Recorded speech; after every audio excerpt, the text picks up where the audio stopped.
கூடவேறும் ஓ இயேசுவே, நீர் இல்லாமல் நான் வாழ முடியாது.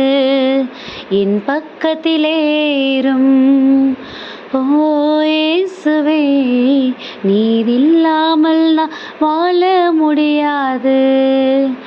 இருளான வாழ்க்கையிலே வெளிச்சமானிரே, உயிரற்ற வாழ்க்கையிலே ஜீவனானிரே. என் வெளிச்சமும் நீரே, என் ஜீவனும் நீரே, எனக்கெல்லாமே நீங்க தானப்பா. என் கூடவேறும் ஓ இயேசுவே, நீர் இல்லாமல் நான் வாழ முடியாது. கண்ணீர் சிந்தும் நேரத்தில் நீ தாயுமானிரே, காயப்பட்ட நேரத்தில் நீ தகப்பனானிரே. என் அம்மாவும் நீரே, என் அப்பாவும் நீரே, எனக்கெல்லாமே நீங்க தானப்பா. என் அம்மாவும் நீரே, என் அப்பாவும் நீரே, எனக்கெல்லாமே நீங்க தானப்பா. எனக்கெல்லாமே நீங்க தானப்பா. ஹாய் குட்டீஸ், எல்லாரும் எப்படி இருக்கிறீங்க? நல்லா இருக்கீங்களா? ஹாப்பியாக இருக்கீங்களா குட்டீஸ்? சூப்பராக ஒரு புதியதொரு மாதத்தை நம்ம தொடங்கியிருக்கிறோம். இது எல்லாமே அவருடைய கிருபையினாலும் அவருடைய இரக்கத்தினாலும் ஏசப்பா நம்மளை ஒரு நொடி பொழுதும் எந்த ஒரு குறைவும் இல்லாமல் பார்த்து பார்த்து பாதுகாத்து வர்றதுனால மட்டும்தான் நம்ம அருமையாக இந்த 5 மாதங்களை அந்த வருடத்தில் கடந்து நம்ம 6வதாக அந்த மாதத்தில் அடி எடுத்து வச்சுருக்கிறோம். அப்படி தானே குட்டீஸ்? அவருடைய உடனிருப்பு நம்மளை எப்பயுமே நிலை குலைஞ்சு போக விடுறதே கிடையாது. நம்மளை எப்பயுமே ஸ்டெடியாக ஒரு இடத்துல நிற்க வச்சு நம்மளை அடுத்தடுத்த இடத்துக்கு கடந்து வர வைக்கிறது தான் அவருடைய உடனிருப்பு. இன்னைக்கு அப்படி ஒரு பாடலாக தான் தொடங்கியிருக்கோம். என் கூடவே இருங்க டாடி, நீங்கள் என் கூட இருந்தீங்கன்னா எனக்கு இந்த உலகத்தில் எதெல்லாம் பார்த்து பயமாக இருக்கோ அது எல்லாமே எனக்கு நிறைவாக சந்தோஷமாக பயம் இல்லாமல் எனக்கு ஆயிடுது. அதனால் என் கூடவே இருங்க, என் கூடவே இருங்கன்னு நம்ம இன்னைக்கு தொடங்கியிருக்கிறோம். அப்படி தானே குட்டீஸ்? ஸோ இந்த மாதம் முழுவதுமாக ஏசப்பா நம்ம கூட இருக்கணும் அப்படின்னா நமக்கு என்னென்ன விஷயங்கள்லாம் நமக்கு நிறைவாக கிடைக்கும். அப்போ அதுக்கு நம்மளிடத்துல என்ன வேணும்? அப்போ ஏசப்பா உங்கள் கூடவே இருங்கன்னு நீங்கள் கூப்பிடுறீங்கன்னா ஏசப்பா இப்போ உங்கள் கூட இல்லையா? அப்போ ஏசப்பாவுடைய உடனிருப்பை நீங்கள் ஃபீல் பண்ணலையா? ஏசப்பா நம்ம கூட தான் இருக்கிறாங்க. அவருடைய உடனிருப்பை நம்ம என்ன பண்ண மாட்டேங்கிறோம்? நம்மளோட சோதனையோட நேரங்களில் நம்ம என்ன பண்ண மாட்டேங்கிறோம்? நம்ம உணர மாட்டேங்கிறோம். அப்படிதானே? அதனால தான் இன்னைக்கு பாருங்களேன், இந்த மாதத்துக்கு நமக்கு கொடுத்துருக்குறாங்க யோவான் 11:40 படியாம், நீ விசுவசித்தால் தேவனுடைய மகிமையை காண்பாய் அப்படிங்கிற வசனத்தை கொடுத்துருக்குறாங்க. யோவான் 11:40 நீ விசுவசித்தால் தேவனுடைய மகிமையை காண்பாய். இது எந்த இடத்துல கூறப்பட்டது அப்படின்னா, இயேசுவோட சீடர்கள் அவங்க அந்த கடல்ல மீன் பிடிக்க போய் அவங்களுக்கு மீன் கிடைக்காம அவங்க சோர்ந்து போய் ரிட்டர்ன் வந்துட்டாங்க, அவங்களுக்கு மீன் கிடைக்கலையே அப்படின்னு. அப்போ ஏசப்பா அவங்கள பார்த்துட்டு, திரும்ப வா நம்ம உள்ள போகலாம், நான் போய் சொல்ற இடத்துல நீ உன்னோட தூண்டில போடு, உனக்கு மீன் அங்கே கிடைக்கும்னு சொல்றாங்க.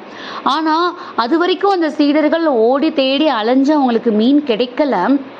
இருந்தாலும் கூட ஏசப்பா சொல்கிறாங்க, அவங்க சொல்கிறதுனால நம்ம என்ன பண்ணுவோம்? போவோன்னு சொல்லி அவ்வளோ அலைச்சலுக்கு பின்னாடியும் திரும்ப ஏசப்பா கூப்பிட்றதுனால உள்ளே போய் ஏசப்பா சொல்கிற இடத்துல தூண்டில போட்டு அவங்க தூண்டில் கிளியிற அளவுக்கு என்ன பண்ணாங்களாம்? அவங்க மீன்களை அவங்க எடுத்து அவங்க ரிட்டர்ன் வந்தாங்களாம். அவ்வளோ சந்தோஷமும் அவ்வளோ நிறைவும் அவங்களுக்கு கிடைக்கும்படியாக அந்த ஏசப்பா செஞ்சாங்களாம். அப்போது இன்றைக்கும் நம்ம லைஃப்பில் இந்த 5 மாதமாக நம்ம இத்தனை வருடங்களாக ஏதோ ஒரு காரியத்துக்காக போராடி பல வருடங்களையும் மாதங்களையும் நம்ம கடந்து வந்திருக்கலாம். இந்த புதிய மாதம் மட்டும் என்ன ஆகிட போகுது, நமக்கு என்ன நடக்க போகுது அப்படின்னு நம்ம நினைக்கிறோமா?